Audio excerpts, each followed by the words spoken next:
کہ بھئی ہاتھ کھولتے کیوں ہیں ہم؟ ایک بہت بڑے سیاستدان ہیں، شیعہ ہیں، خاندانی شیعہ ہیں، دادا پردادا سے شیعہ ہیں، وزیر بھی رہے، پاکستان کی کئی پوسٹوں پہ وزارتوں میں رہے۔ پچھلے دنوں انہوں نے مجھ سے کہا کہ جی میں سجدہ نہیں رکھتا،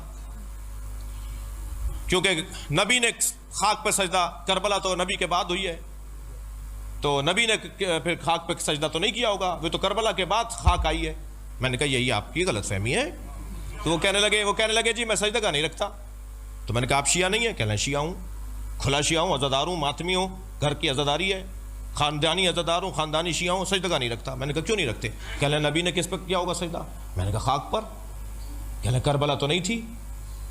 میں نے کہا کربلا تھی، کربلا تو حضرت آدم کے زمانے سے ہے، کربلا کی زمین پر تو حضرت آدم کو اللہ نے بھیجا، حضرت نوح کو بھیجا، حضرت ابراہیم کو بھیجا، ہر نبی کو کربلا بھیجا، اور ہر نبی کا ایک قطرہ صحیح کربلا میں گرایا، ٹھوکر لگی، سر پھٹا، گھٹنا چھلا، پیر کے انگوٹھا چھلا، خون کا ایک قطرہ ضرور نکلا ہے ہر نبی کا۔ اور جب وہ پوچھتے تھے یا اللہ ہم سے کوئی خطا ہوئی ہے؟ کہ نہیں خطا نہیں ہوئی، حسین کا خون یہاں گرے گا، تمہارا ملا رہا ہوں۔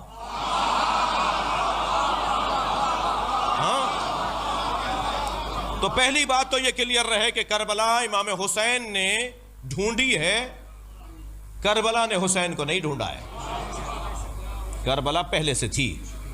رہ گئی بات خاک پر سر رکھنے کی، تو نبی نے خاک پر سر رکھا۔ صحیح بخاری کی روایت، صحیح مسلم کی روایت، وَجُعِلَتْ لِيَ الْأَرْضُ سُجَّدًا، اللہ نے میرے لیے خاک کو سجدگاہ بنایا ہے۔ یہ صحیح بخاری کی روایت، صحیح مسلم کی روایت۔ محدث دہلوی تو شرح صحیح بخاری کے اندر حاشیہ میں لکھتے ہیں کہ جو شیعہ حضرات ٹکیا بنا کر اس میں سر رکھتے ہیں نماز میں، سجدے میں، شیعہ حضرات جو مٹی کا ڈھیلا رکھتے ہیں، یہ نبی کی سنت پہ عمل کرتے ہیں۔ جی ہاں، صحیح بخاری کی شرح میں لکھا ہوا ہے کہ شیعہ نبی کی سنت پہ عمل کرتے ہیں۔ تو خاک پر سجدہ تو سرکار بھی کرتے تھے۔ پھر میں نے ان کو ایک مولا علی کا فرمان سنا دیا، جس کے بعد ان کا پیغام آیا کہ جی اب کلیئر ہو گیا اور اب میں سجدہ رکھا کروں گا۔ وہ یہ کہ مولا علی سے پوچھا گیا یا علی، ہر رکعت میں قیام ایک ہے، رکوع ایک ہے، سجدے دو کیوں ہیں؟ فلسفہ احکام، مولا سجدے دو کیوں ہیں؟ تو مولا نے قرآن کی آیت پڑھی کہ سجدے دو اس لیے ہیں کہ جب تم پہلا سر سجدے میں رکھتے ہو، پہلے سجدے کے لیے سر رکھتے ہو خاک پر، تو قرآن پکار کر کہتا ہے منہا خلقناکم، تم اسی مٹی سے بنے ہو۔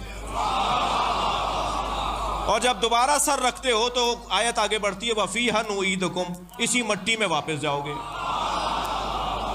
تو پہلا سجدہ تمہاری ولادت کی یاد دلاتا ہے، دوسرا سجدہ تمہاری موت کی یاد دلاتا ہے، اور دونوں سجدوں کے درمیان مختصر سا قیام ہے جسے زندگی کہا جاتا ہے۔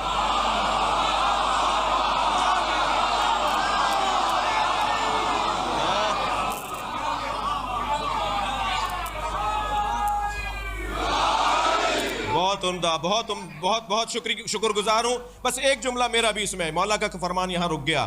یہ جو دو سجدوں کے درمیان مختصر قیام ہے، اسے زندگی کہتے ہیں، جو استغفار پر مشتمل ہے۔